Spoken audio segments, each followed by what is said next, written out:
بے اختیار اٹھی کہ اس سے ملوں اور پوچھوں کہ سعید بھی مسکراتا ہوا کمرے میں آیا، اور میں سمجھ گئی یہ رمنی اس کی پریمکا ہے۔ میرا گرو جاگ اٹھا۔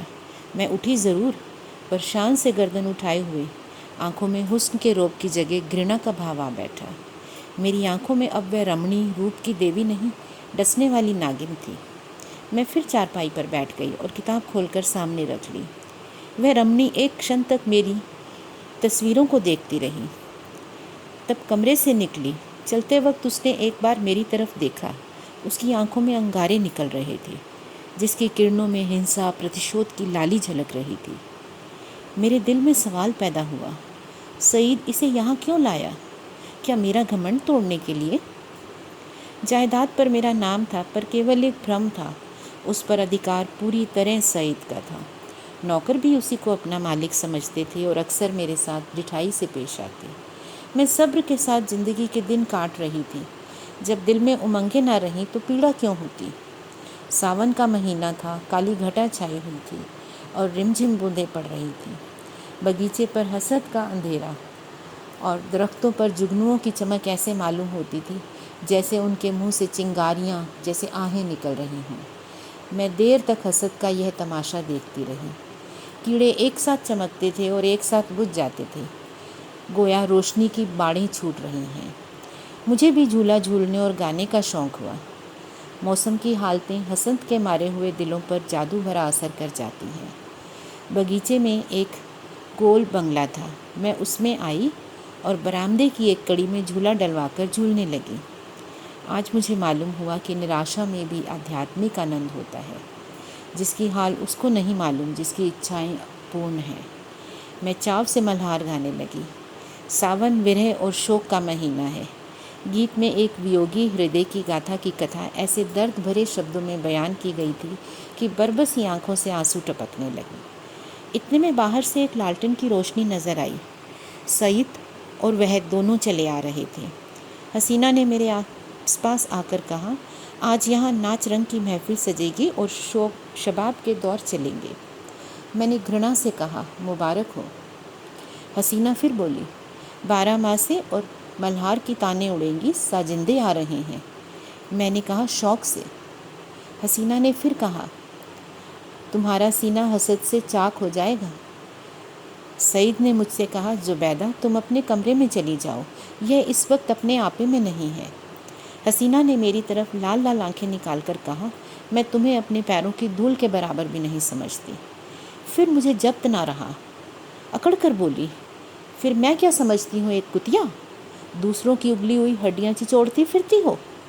اب سعید کے بھی تیور بدلے، میری طرف بھیانک آنکھوں سے دیکھ کر بولے، زبیدہ تمہارے سر پر شیطان تو نہیں سوار ہے؟ سعید کا یہ جملہ میرے جگر میں چبھ گیا۔ تڑپ اٹھی۔ جن ہونٹوں سے ہمیشہ محبت اور پیار کی باتیں سنی ہوں، انہی سے یہ زہر نکلے اور میں بالکل بے قصور۔ کیا میں ایسی ناچیز اور حقیر ہو گئی ہوں کہ ایک بازارو عورت بھی مجھے چھیڑ کر گالیاں دے سکتی ہے اور میرا زبان کھولنا منع؟ میرے دل میں سال بھر سے جو بخار ہو رہا تھا وہ اچھل پڑا۔ میں جھولے سے اتر گئی اور سعید کی طرف شکایت بھری نگاہوں سے دیکھ کر بولی، سعید میرے سر پر شیطان سوار ہے یا تمہارے سر پر، اس کا فیصلہ تم خود کر سکتے ہو۔ سعید میں تم کو اب تک شریف اور غیرت والا سمجھتی تھی، بے وفائی کی تم نے، اس کا ملال مجھے ضرور تھا، مگر میں نے سپنوں میں بھی یہ نہ سوچا تھا کہ تم غیرت سے اتنے خالی ہو کہ حیا فروش عورت کے پیچھے مجھے اس طرح ذلیل کرو گے۔ اس کا بدلہ تمہیں خدا دے گا۔ حسینہ نے تیز ہو کر بولا، تو مجھے حیا فروش کہتی ہے؟ تو میں نے کہا، بے شک کہتی ہوں۔ سعید بولا، اور میں بے غیرت ہوں؟ اس پر میں نے کہا، بے شک، بے غیرت ہی نہیں، شہدے باز، مکار، پاپی، سب کچھ ہو۔ یہ الفاظ بہت گھناونے ہیں، لیکن میرے غصے کے اظہار کے لیے کافی نہیں۔ میں یہ باتیں کہہ ہی رہی تھی کہ یکایک سعید کے لمبے تگڑے ہٹے کٹے نوکر نے میری دونوں باہیں پکڑ لیں اور پلک مارتے ہی حسینہ نے جھولے کی رسیاں اتار کر مجھے برآمدے کے ایک لوہے کے کھمبے سے باندھ دیا۔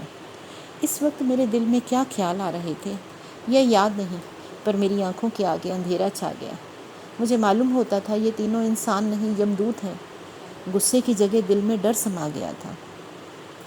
اس وقت اگر کوئی ربی طاقت میرے بندھنوں کو کاٹ دیتی، میرے ہاتھوں میں آبدار کھنجر دے دیتی، تو بھی زمین پر بیٹھ کر اپنی ذلت اور بے کسی پر آنسو بہانے کے سوا اور کچھ نہ کرتی۔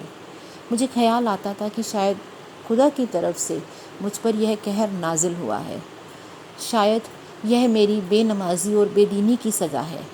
میں اپنی پچھلی زندگی پر نگاہ ڈال رہی تھی کہ مجھ سے کون سی غلطی ہوئی ہے جس کی یہ سزا ہے۔ مجھے اس حالت میں چھوڑ کر تینوں صورتیں کمرے میں چلی گئیں۔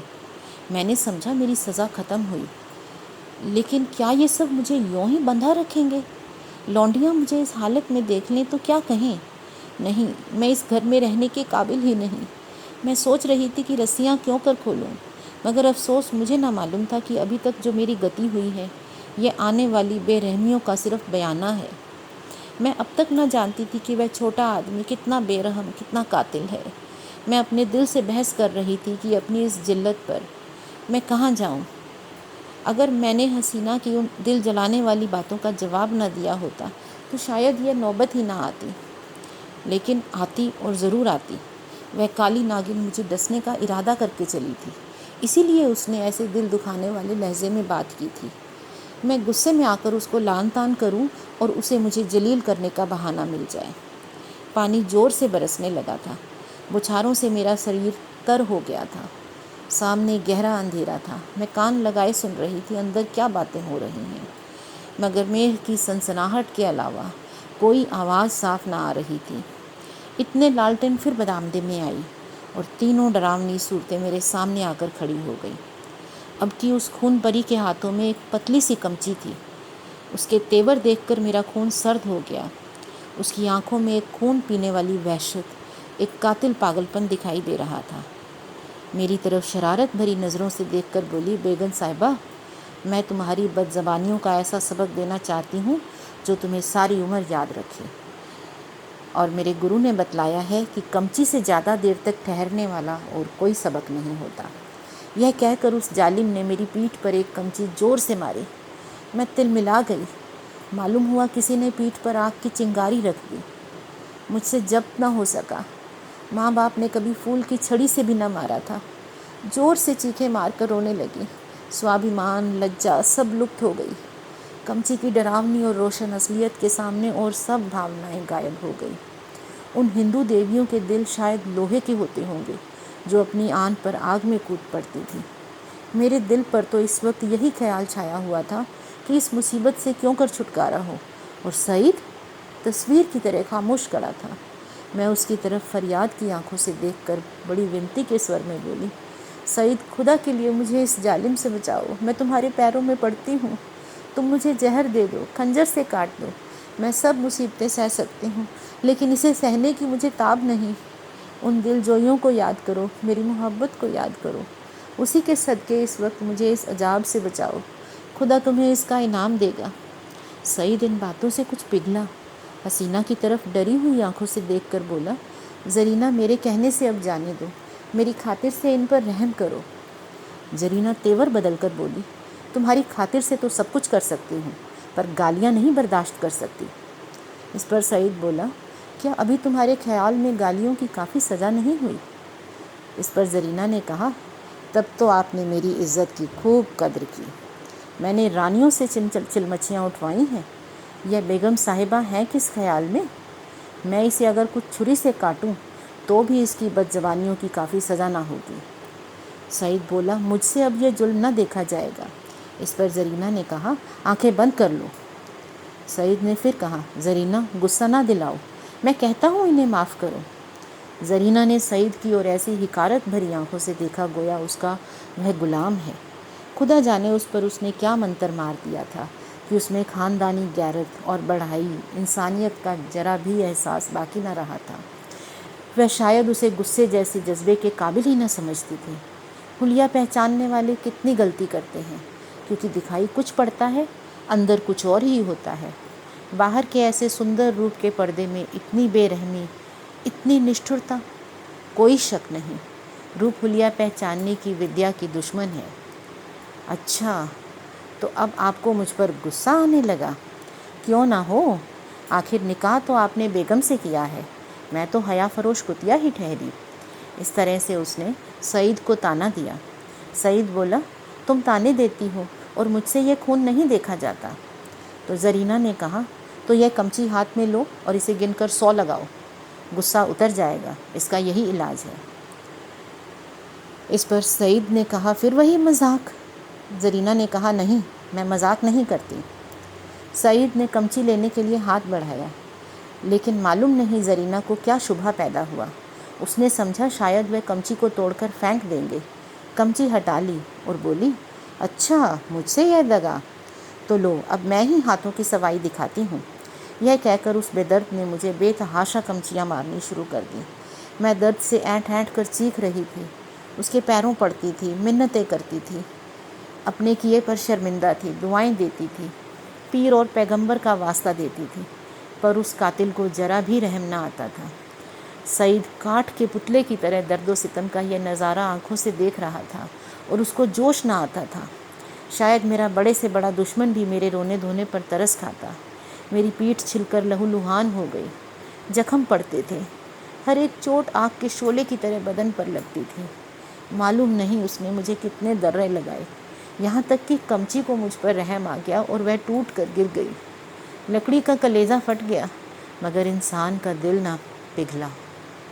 مجھے اس طرح جلیل اور تباہ کر کے تینوں خبیث روحیں وہاں سے رخصت ہو گئی۔ سعید کے نوکر نے چلتے وقت میری رسیاں کھول دیں۔ میں کہاں جاتی؟ میں اس گھر میں کیوں کر قدم رکھتی؟ میرا سارا جسم ناسور ہو رہا تھا، لیکن دل کے ففولے اس سے کہیں زیادہ جان لیے تھے۔ سارا دل ففولوں سے بھر اٹھا تھا۔ اچھی بھاوناؤں کے لیے اب جگہ نہ تھی۔ اس وقت میں کسی اندھے کنویں میں کسی کو گرتے دیکھتی تو مجھے ہنسی آتی، کسی یتیم کا دردناک رونا سنتی تو اس کو منہ چڑھاتی۔ دل کی حالت میں ایک زبردست انقلاب ہو گیا تھا۔ مجھے غصہ نہ تھا، غم نہ تھا، موت کی آرزو نہ تھی، یہاں تک کہ بدلہ لینے کی بھاونا بھی نہ تھی۔ اس انتہائی ذلت نے بدلہ لینے کی اچھا کو بھی ختم کر دیا تھا۔ حالانکہ میں چاہتی تو قانوناً سعید کو شکنجے میں لا سکتی تھی، اسے دانے دانے کے لیے ترسا سکتی تھی، لیکن یہ بے عزتی، یہ بے اوبرائی، یہ پامالی بدلے کے خیال کے دائرے سے باہر تھی۔ بس صرف ایک چیتنا باقی تھی اور وہ اپمان کی چیتنا تھی۔ میں ہمیشہ کے لیے ذلیل ہو گئی۔ کیا یہ داغ کسی طرح مٹ سکتا تھا؟ ہرگز نہیں۔